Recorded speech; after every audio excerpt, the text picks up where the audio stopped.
अस्सलाम वालेकुम। कैसे हैं आप सब? तैयारी वगैरह ठीक है? परेशानी बनी हुई होगी अब यकीनन आप लोगों को, एग्जाम्स नज़दीक हैं। क्योंकि ये टाइम पीरियड ऐसा होता है कि आपकी जितनी भी तैयारी हो, बेशक आपने एक साल पूरा साल लगा के तैयारी की है, ये टाइम ऐसा होता है कि हर बंदे को लगता है कि शायद मैं नहीं कर पाया उतने अच्छे से जितने अच्छे से मुझे करना चाहिए था। क्योंकि सिलेबस हमारा एक ऐसा है, बहुत ब्रॉड सिलेबस है, बहुत वास्ट है। सब्जेक्ट्स कुछ ऐसे हैं जिसमें पॉलिटिकल साइंस है, पाक अफेयर है, ये तो खास करके ऐसे सब्जेक्ट्स हैं जो आपको लगता है, बच्चे को लगता है कि यार अभी तक मैंने इनको कंप्लीट नहीं किया। इंग्लिश ऐसे तो है ही है इसके साथ।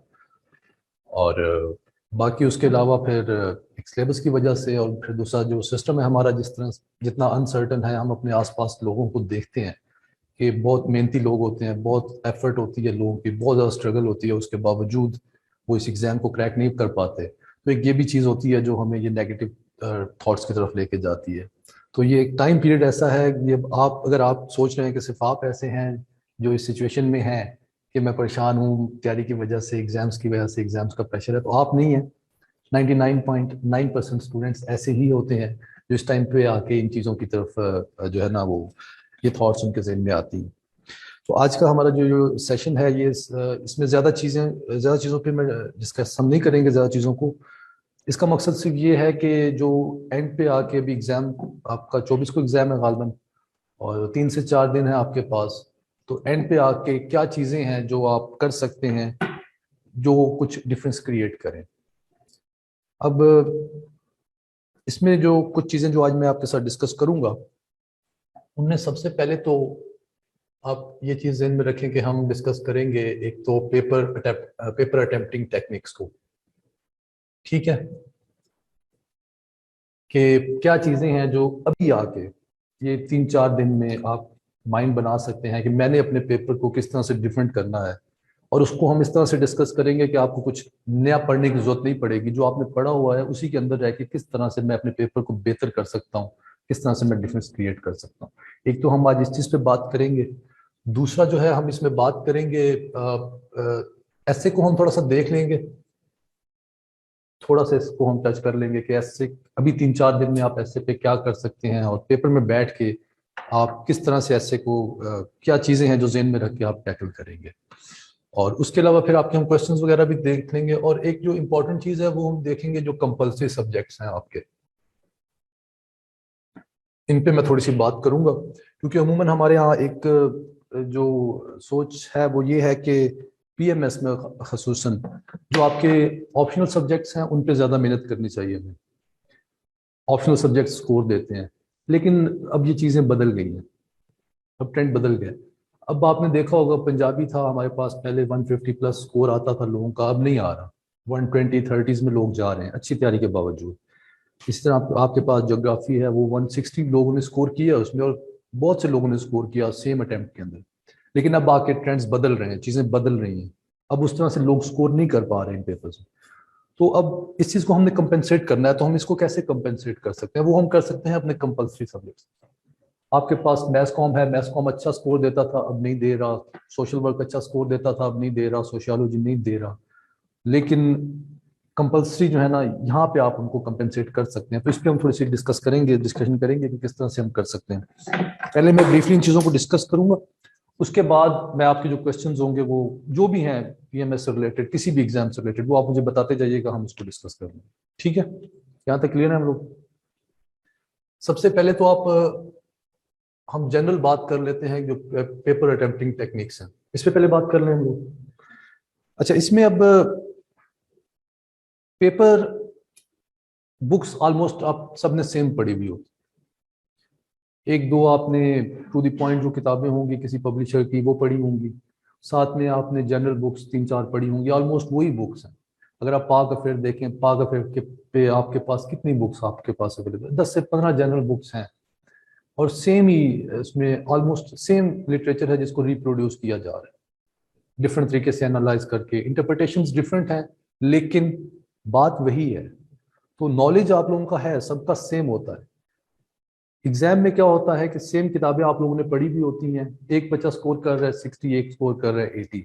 फर्क कहाँ पे क्रिएट होता है? फर्क सिर्फ कंटेंट से क्रिएट नहीं होता। समटाइम ऐसा भी होता है कोई बच्चा है जिसने शायद ही कोई जनरल बुक पढ़ी हो, लेकिन वो स्कोर अच्छा कर रहा है, आपसे ज़्यादा स्कोर कर रहा है। आपने 10 जनरल किताबें पढ़ी हैं, आपने पाक अफेयर पे, आपने इंटरनेशनल राइटर्स पढ़े हुए हैं, अपने जो क्लासिक हमारे राइटर्स हैं उनको पढ़ा हुआ है, आपने बहुत कुछ पढ़ा हुआ है, लेकिन आप पेपर वाले दिन बैठ के वो जो 3 घंटे होते हैं उसके अंदर आप उस चीज़ों को आर्टिकुलेट नहीं कर पाते, और जो एग्जामिनर की रिक्वायरमेंट्स आप उनको पूरा नहीं कर पाते, जिसकी वजह से आप वहाँ पे लैग कर जाते हैं, और वो बच्चा जो इस चीज़ पे काम कर चुका होता है वो आगे निकल जाता है।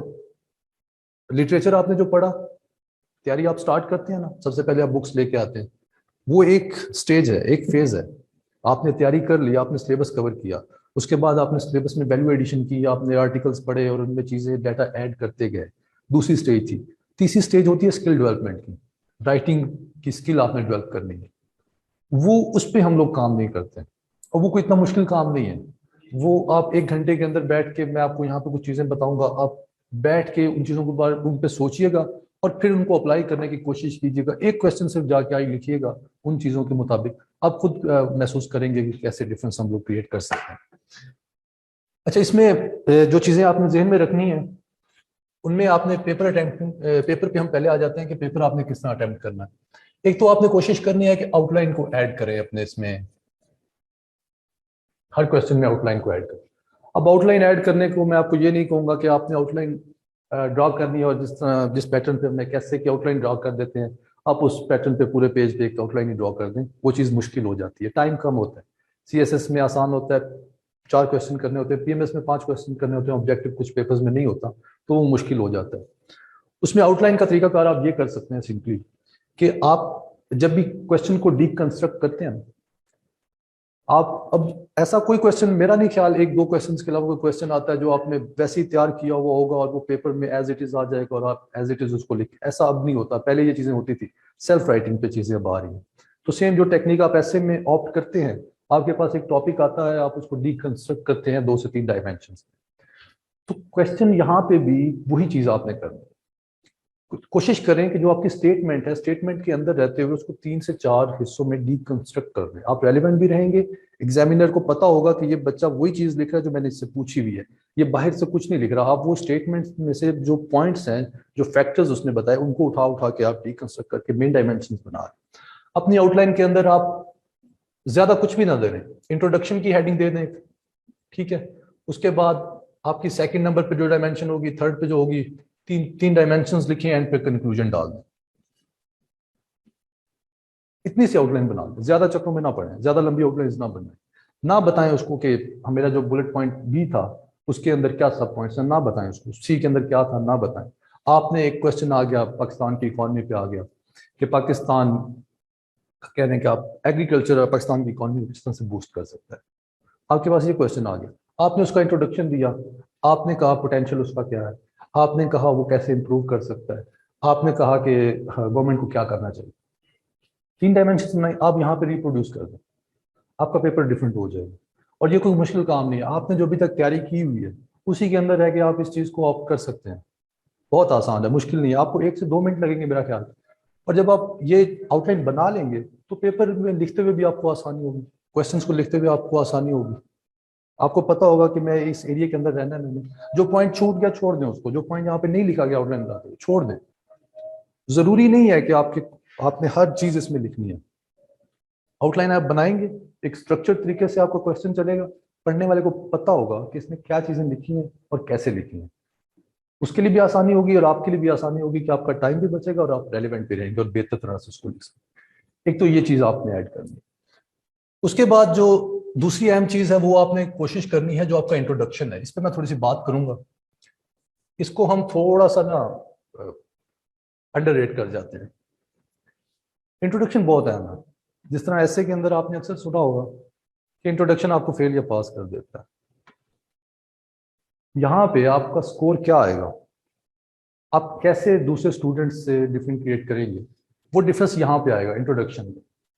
अब इंट्रोडक्शन ऐसे नहीं होता कि हम लोग इंट्रोडक्शन आपके पास आ गया कि पाकिस्तान की इकॉनमी को एग्रीकल्चर के साथ आपने लिंक करना है कि किस तरह बूस्ट कर, आप शुरू हो गए इकॉनमी को इस तरह से कर सकते हैं, एग्रीकल्चर में ये कर लें वो कर, नहीं नहीं, ये चीज़ है। आपको पता हो कि मैंने क्वेश्चन के अंदर लिखना क्या है, मेरी मेन आउटलाइन क्या है, आपने इसको यहाँ पे लेके आना। और इंट्रोडक्शन का वही तरीका है जो हम एसए में यूजली लिखते हैं। एसए में थोड़ा सा लंबा इंट्रोडक्शन लिखा जाता है, यहाँ पे आपने उतनी लेंथ में नहीं लेके जाना, उसको शॉर्ट रखना है, ब्रीफ रखना है। समझ रहे हैं? वो तरीकाकार क्या होगा, आपके पास एक क्वेश्चन आएगा, क्वेश्चन में उसने वेरिएबल्स दिए होंगे, मिसाल के तौर पे जो हमने बात की एग्रीकल्चर और इकोनॉमी की, उनके दरमियान उसने एक रिलेशन क्रिएट किया हो, तो आप एक वेरिएबल से बात स्टार्ट करें जो जनरल टू स्पेसिफिक बात होती है। आप 2 सेंटेंस में पहले वेरिएबल पर बात करें, वो आप किसी तरह से भी कर सकते हैं, 10 तरीके। आप उसको क्रिटिसाइज करके बात शुरू कर सकते हैं, आप उसकी इंपॉर्टेंस बता के बात शुरू कर सकते हैं। ऐसे में आपने पढ़े होंगे ये तरीके सारे। 2 सेंटेंस में वो बात लिखें, तीसरे सेंटेंस में उस वेरिएबल को दूसरे वेरिएबल के साथ लिंक कर दें। यहां तक बात होगी, आगे आपका स्टांस आ जाएगा कि हाँ वाकई ऐसा होता है। 3 से 4, 4 से 5 सेंटेंस यहाँ पे आपके हो गए। उसके बाद जो अगले 4 से 5 सेंटेंस होंगे, उनमें ये जो आपके मेन डायमेंशन होंगे ना, इनको रिप्रोड्यूस कर दें। ठीक है? और कोशिश करें कि वहां पे आपके इंट्रोडक्शन के अंदर, एक तो हमने ये बात की कि इसको आपने एक स्ट्रक्चर तरीके से इसको लेके चलना है। स्ट्रक्चर की समझ आ गई? आप उस पर बात करेंगे, आप जेनेरिक बात शुरू करेंगे 102 सेंटेंस में, आप अपने वेरिएबल्स के दरमियान जो रिलेशन है उसको एस्टेब्लिश करेंगे, और उसके बाद आप अपना स्टांस दे देंगे, हाँ भाई ऐसी ही बात है कि एग्रीकल्चर के अंदर पोटेंशियल है कि वो इसको लेके आगे बढ़ सकता है हमारी इकोनॉमी। उसके बाद आगे हमने अपनी जो ये जो 3 डायमेंशन होंगी इनको डिस्कस कर लिया। ठीक है? ज्यादा इसको नहीं खींचना, हमने ब्रीफ रखना है। मैक्सिमम मेरा ख्याल है आपके पास, अगर ये एक पेज बन रहा है तो इसके अंदर अगर 20 लाइनें हैं तो 15 लाइनों पे इसको वाइंड अप कर दें। कोशिश करें 10 से 12 लाइनों पे वाइंड अप कर दें। ठीक हो गया? एक तो ये आपने, और दूसरा आपने एक कोशिश करनी है कि आपके इंट्रोडक्शन के अंदर उसको पता चल रहा हो कि बच्चे की रिसर्च है। वो आप कैसे उसको बता सकते हैं? हाईलाइट करें, राइटर्स के नाम हाईलाइट करें जिन्होंने इस चीज पे बात की हुई है। जो आइडिया आप उसको बता रहे हैं उसको सेकंड करें किसी किताब के रेफरेंस से, किसी बंदे की थॉट से। वही कोटेशंस जो आपने आगे जाके पेपर में लिखनी है उनको यहाँ पे इस्तेमाल कर लें इंट्रोडक्शन के अंदर। समझ रहे हैं?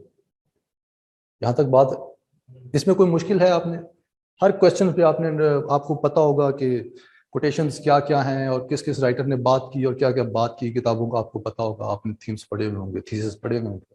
उसको यहाँ पे लेके आए, इंट्रोडक्शन पे लेके आए, जो आपने चीजें आगे लिखनी है। यहाँ पे अगर आप एक रेफरेंस लिख रहे हैं तो यहाँ पे आप 5 रेफरेंस लिख रहे हैं तो इसकी वेटेज ज्यादा होगी, क्योंकि जब वो क्वेश्चन स्टार्ट करता है उसने इंट्रोडक्शन शायद वो देख ले, लेकिन आगे वो देखे या ना देखे इसकी गारंटी नहीं है।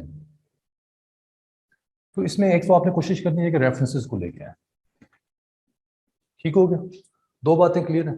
तीसरा, कोशिश ये करें कि इंट्रोडक्शन के अंदर इसको जब आपने एंड करना है तो एक कोटेशन पे एंड करें इसको। अगर हो जाता तो ठीक है, अगर नहीं होता तो इसमें ऐसी कोई बात नहीं है कि करने करना है।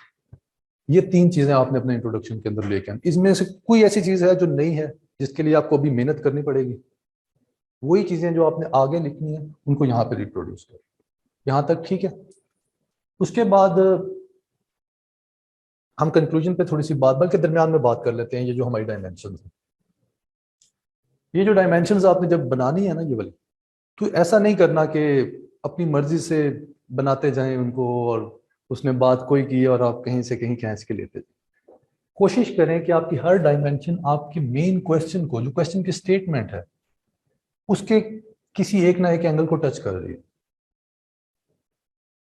मिसाल के तौर पे अगर आपके पास क्वेश्चन आ जाता है कि एग्रीकल्चर के अंदर पोटेंशियल है कि वो पाकिस्तान की इकोनॉमी को बूस्ट कर सकता है, तो आप इन्हीं 2 चीजों पे रहें, इन्हीं 2 का लिंक बनाएं। मिसाल के तौर पे पहली हमने बना कैसे कर सकते हैं, दूसरी डायमेंशन हमने बना ली कि गवर्नमेंट की पॉलिसीज क्या है इसको लेकर, तीसरी हमने बना ली गवर्नमेंट अपनी पॉलिसीज को कैसे इंप्रूव कर सकती है। आपको कुछ भी नहीं आता, आप ये लिख दें, इस तरह से लिख दें उसको। वही चीजें जो आपने पढ़ी हुई हैं उनको रिप्रोड्यूस करना है यहाँ पर, बेहतर तरीके से करना है, रैंडमली नहीं करना। आपको पता हो मैं क्या लिख रहा हूँ, क्यों लिख रहा हूँ और कितना लिखना है मैंने। ठीक है? ये चीज अब क्लियर है आपको? ज्यादा चीजें मैं नई चीजें नहीं बताऊंगा आप लोगों को, उसकी रीजन ये है कि अभी टाइम में अगर आपको बताऊंगा तो वो उल्टा आप कंफ्यूज होंगे। आप इन्हीं चीजों को अगर कर लें, कुछ आपको नया नहीं पढ़ना पड़ेगा। और अगर आपके इन चीजों की वजह से 2 से 3 नंबर एक क्वेश्चन में ऐड हो रहे हैं, तो आप खुद कैलकुलेट कर सकते हैं कि आपके 10 पेपरों में हर पेपर में 4 से 5 क्वेश्चन होते हैं, तो आपके कितने नंबर्स जो हैं वो आ जाएंगे। अब इस पे हमने बात कर ली। दूसरा, इस पे हम बात करेंगे ऐसे को लेकर थोड़ी सी। इस पे मैं आपको ये नहीं कहूंगा कि आप अपना तरीका बदलें, क्योंकि सबसे जो अहम यहाँ पे चीज़ है ना, वो ऐसे का पेपर होता है, और सबसे ज़्यादा डर भी इसी का होता है। ऐसे के अंदर आपने जो चीज़ें जेहन में रखनी है यहाँ से ऑनवर्ड, ये जो 2-3 दिन है और पेपर वाले,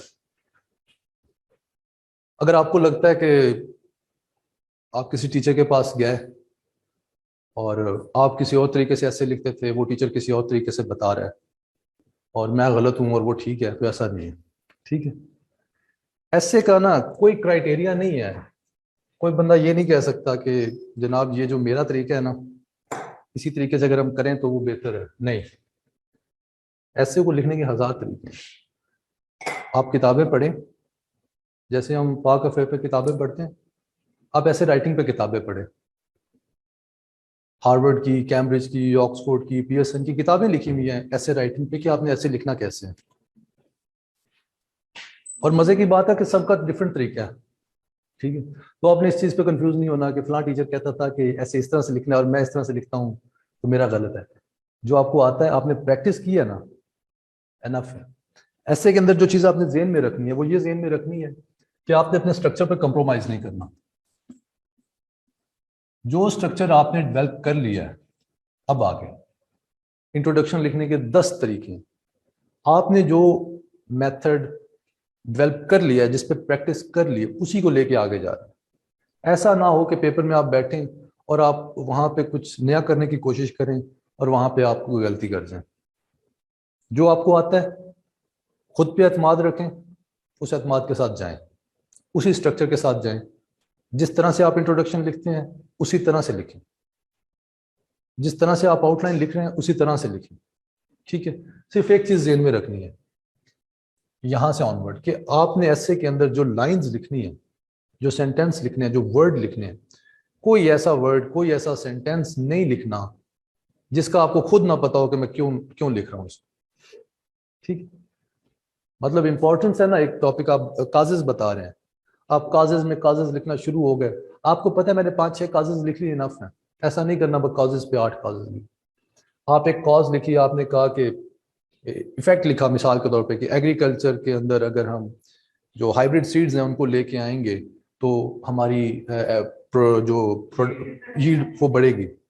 अब आप उस यील्ड पे बात करना शुरू हो गए और आप उस बढ़ने को बार बार लिखे जा रहे हैं।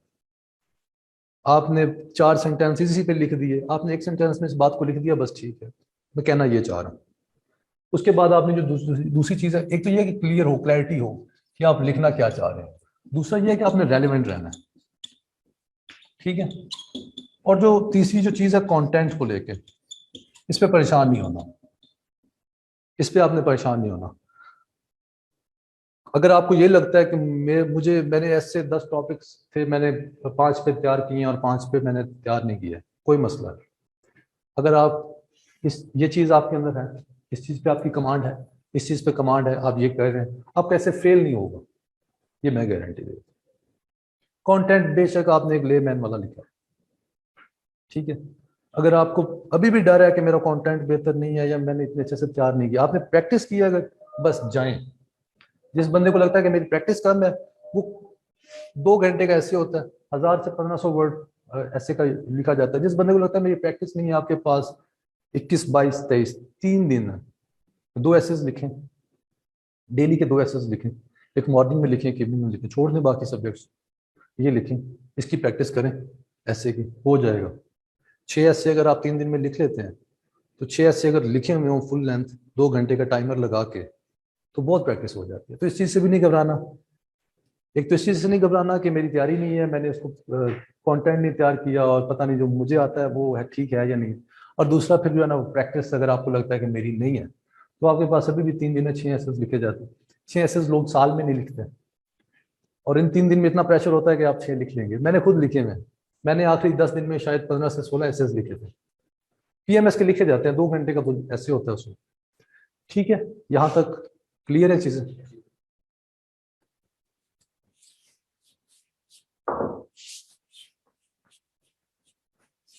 अच्छा, हमने बात कर ली पेपर अटेम्प्टिंग पे, थोड़ी सी हमने टेक्निक्स पे बात की कि इंट्रोडक्शन को किस तरह से लेके चलना है। ऐसे के अंदर हम ज़्यादा इस चीज़ों को, नई चीज़ों को डिस्कस नहीं करेंगे।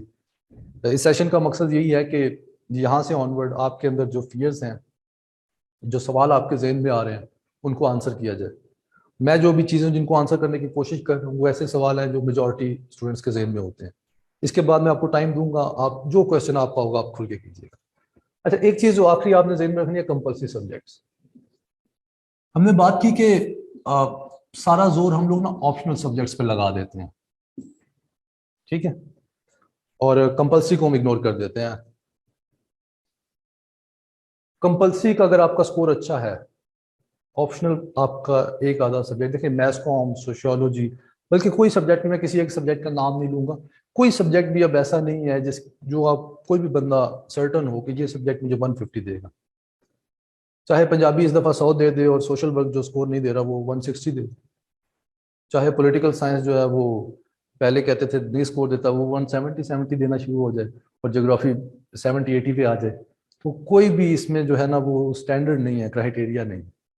तो उस चीज़ को कंपेंसेट करने के लिए आप ये कोशिश करें कि जो आपके कंपल्सरी सब्जेक्ट हैं, अब यहाँ से ऑनवर्ड आपके पास 3 दिन है तैयारी, तो आप मजीद नहीं कर सकते इनकी। तो आपने ये कोशिश करनी है कि जो पेपर अटेम्प्टिंग की टेक्निक्स हैं उन पर थोड़ा सा काम करना, और चीज़ों को थोड़ा सा ना आपने सोचना है। अपना कोई अटेम्प्ट किया हुआ क्वेश्चन देखें, उसमें ये आउटलाइन और ये रेफरेंसेस और इस तरह से उसको थोड़ा सा लेके चलें, उन पे थोड़ा सा ध्यान दीजिएगा। क्योंकि देखिए, तैयारी पढ़ना अहम चीज़ नहीं है, अहम चीज़ क्या है, उसको एग्जीक्यूट करना। जो आपको आता है वो उसको एग्जीक्यूट करना। जो एग्जीक्यूशन के लिए, एग्जीक्यूशन को लेके जो आपकी अप्रोच है, उस पर थोड़ा सा आप 1 घंटा, यकीन माने, आप 1 घंटा बैठ के थोड़ा सा सोचें, अपना किया हुआ क्वेश्चन देखें और उसको करें, एक एनालाइज करें कि मैं किस तरह से इंप्रूव कर सकता हूँ। आपको खुद रिजल्ट नजर आएगा, आप खुद उसमें से ऐसा ऐसा आइडिया लेके आएंगे, ऐसी ऐसी नई चीज लेके आएंगे, आप खुद कहेंगे कि ये चीज तो पता नहीं इतनी आसान थी और इसको मैं कैसे इग्नोर। तो कंपल्सरी सब्जेक्ट्स पहले 2-3 दिन जो है ना वो आप कोशिश कर लें कि थोड़ा सा उनको देखें, अपनी अप्रोच डेवलप करें उन पर, और जेन बनाएं। वो एक है नॉवल है पैराडाइज लॉस्ट, शायद आप लोगों में से किसी ने पढ़ा हो। तो उसमें वो लिखता है कि you can make hell out of heaven and you can make heaven out of hell. सारी माइंड की गेम है, जहन को समझाने की बात है। मेंटली आप तैयार हैं, प्रिपेयर हैं, आप तैयारी आपकी कुछ भी नहीं है, आप बड़ा अच्छा स्कोर कर जाते हैं। अगर आपने जहन में अभी से शिकस्त तस्लीम कर ली है और आप खुद पे एतमाद नहीं रहा और सेल्फ डाउट में चले गए अपनी तैयारी को लेके और इन चीज़ों को, तो आपकी जितनी भी अच्छी तैयारी है कुछ भी नहीं होगा। तो अभी जो 3-4 दिन है, आराम से अपना देखें, एनालाइज करें कि मैंने इसको एग्जीक्यूट कैसे करना है चीज़ों को। पढ़ने से ज़्यादा ये चीज़ अहम है कि आप एनालाइज करें चीज़ों को कि इनकी एग्जीक्यूशन कैसे मैंने करनी है।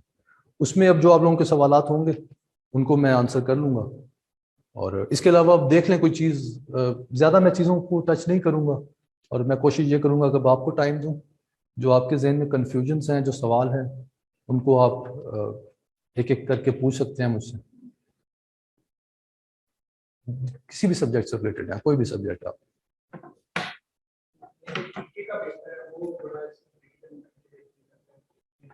जी, देखिए जो जीके का पेपर है उसमें, अब उसमें तैयारी तो मजीद अब आप नहीं कर सकते, ठीक है, जो तैयारी हो गई वो हो गई। अब यहाँ से ऑनवर्ड आपने जीके के पेपर के लिए क्या करना है।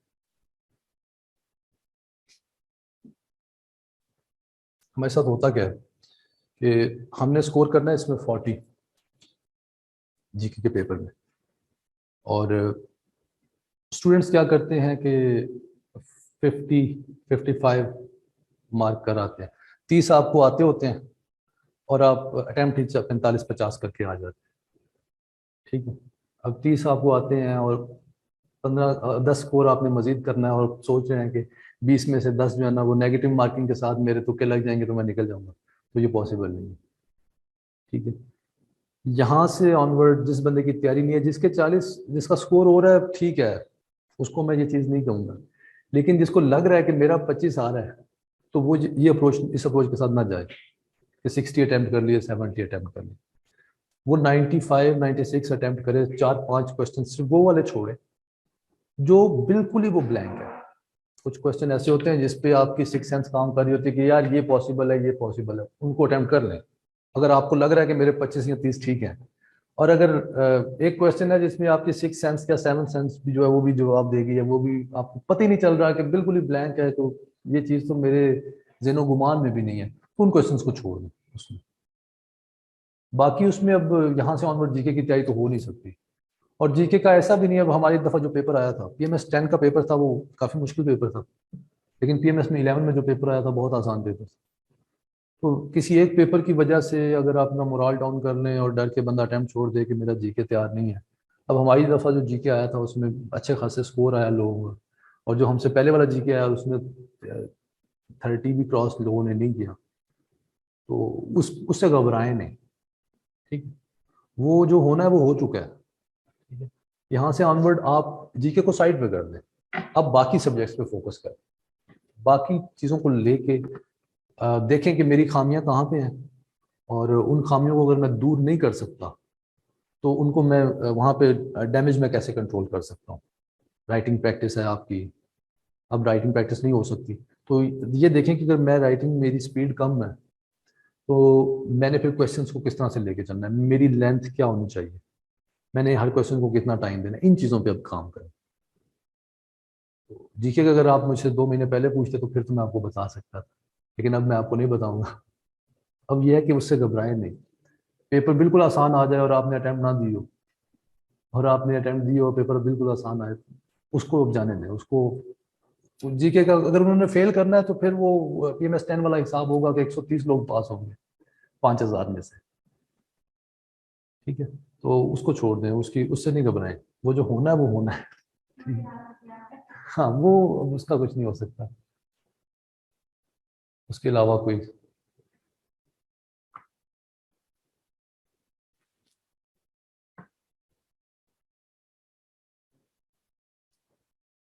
जी, सीएसएस के समझ नहीं आई। आप ये सीएसएस के स्टूडेंट हैं, पीएमएस का आप में से कोई भी नहीं है। यह ऑनलाइन भी कुछ है, मैं यहाँ से क्वेश्चन कुछ ले लेता हूँ, उसके बाद फिर आपके जो क्वेश्चंस हैं हम उनको डिस्कस कर लेते हैं।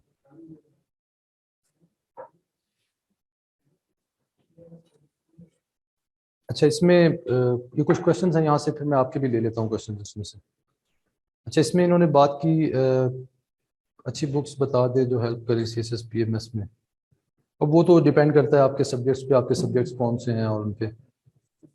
अच्छा, इंट्रोडक्शन पे 2-3 लाइंस लिख के बता दे। अच्छा, हमने बात की थी इंट्रोडक्शन की, जो क्वेश्चंस हैं उनके इंट्रोडक्शंस को आपने ये करना है कि जब आप उसको ओपन करेंगे अपने टॉपिक को, टॉपिक सेंटेंस लिखेंगे, उसके बाद आपने उसको रिलेशन इस्टेब्लिश करना है जो आपके वेरिएबल्स एट हैंड हैं उनके साथ।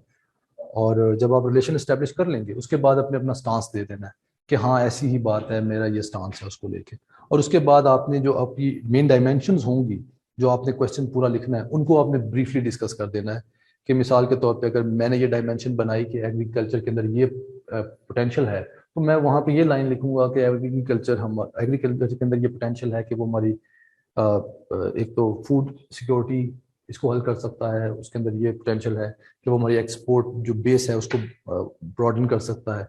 तो ये 2-3 जो चीज़ें मैंने वहाँ पे इम्पैक्ट्स लिखे हैं उनको मैं एक लाइन में लिखकर, इसी तरह जो अगली मेरी डायमेंशन होगी उसको लिख के हम कंक्लूड कर देंगे। अच्छा, इसके बाद ये है कि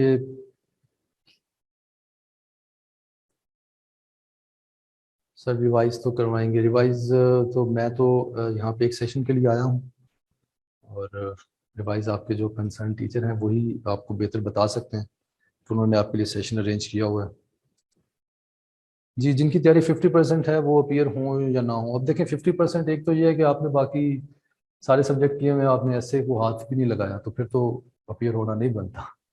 लेकिन अगर आपको ये लग रहा है कि मेरे कुछ सब्जेक्ट्स हैं, अगर मेरा पंजाबी प्रिपेयर नहीं है अच्छे से, या पॉलिटिकल साइंस अच्छे से प्रिपेयर नहीं है, इस्लामिक स्टडी अच्छे से प्रिपेयर नहीं है, तो कोई मसला नहीं। वहाँ पे अगर आप एग्जीक्यूशन आपकी अच्छी है तो आप मैनेज कर सकते हैं चीज़ों में। क्योंकि हमें समटाइम लगता है कि मेरी तैयारी नहीं है, लेकिन आपकी तैयारी होती है। आप अपना इंसान खुद अपना बेस्ट जज होता है इन चीज़ों को लेकर। अच्छा, क्वेश्चन की जो लेंथ है उसमें आप ये चीज़ ध्यान में रखें कि आपने देखना है कि मैं कहाँ पे स्टैंड कर रहा हूँ, मेरी स्पीड क्या है। अगर मैं लिख सकता हूँ एक क्वेश्चन के 12 सफ़े लिख सकता हूँ तो लिखूं, लेकिन अगर ये मैं कर रहा हूँ कि मैं पहले 2 क्वेश्चन के 10 पेजेस लिख रहा हूँ और अगले 2 के मैं 4-4 5-5 पेजेस लिखता हूँ, तो ये नहीं। जो आइडियल लेंथ है वो पीएमएस में, सीएसएस में भी 6 से 8 पेजेस, यानी डबल साइड हो तो फिर 3-4 पेजेस बन गए। सिंगल साइड अगर आप देखें तो 1 2 3 4 5 6 7 6 7 7 से 8 सफ़े अगर आप लिख रहे हैं तो एक आइडियल लेंथ है। पहले हुआ करता था पीएमएस में आप जो मर्जी है लिखते जाएं लिखते जाएं लिखते जाएं, 14-14 सफ़े लिखा करते थे। लेकिन अब जिस नेचर के वो क्वेश्चंस बना रहे हैं उसमें अब आपको रेलिवेंट रहना जरूरी है, क्योंकि ऑप्शनल में स्कोर नहीं आ रहा, अब आपको पता है। जी, ग्राफ्स चार्ट्स एंड डायग्राम बिल्कुल अगर आपने तैयार किए हुए हैं तो उनको लाजमी बनाएं। ये बहुत ज़्यादा वैल्यू एडिशन करते हैं और इनका बहुत एक पॉजिटिव इम्पैक्ट पड़ता है। प्रेसी को हैंडल करने के लिए जो ट्रिक्स हैं वो अब यहाँ पे आके आप यही चीज़ रखें कि इसको सिंप्लीफाई रखें और ज़्यादा लेंथी सेंटेंस ना लिखें, सिंपल लैंग्वेज अपनी सिंपल रखें और चीज़ों को जो है वो क्लियर लिखें। जो सेंटेंस आप लिख रहे हैं पढ़ने वाले को मैसेज आपका कन्वे होना चाहिए, इससे के अलावा प्रेसी के लिए कोई टेक्निक नहीं। चलिए इसको हम अब यहाँ पे वाइंड अप कर रहे हैं।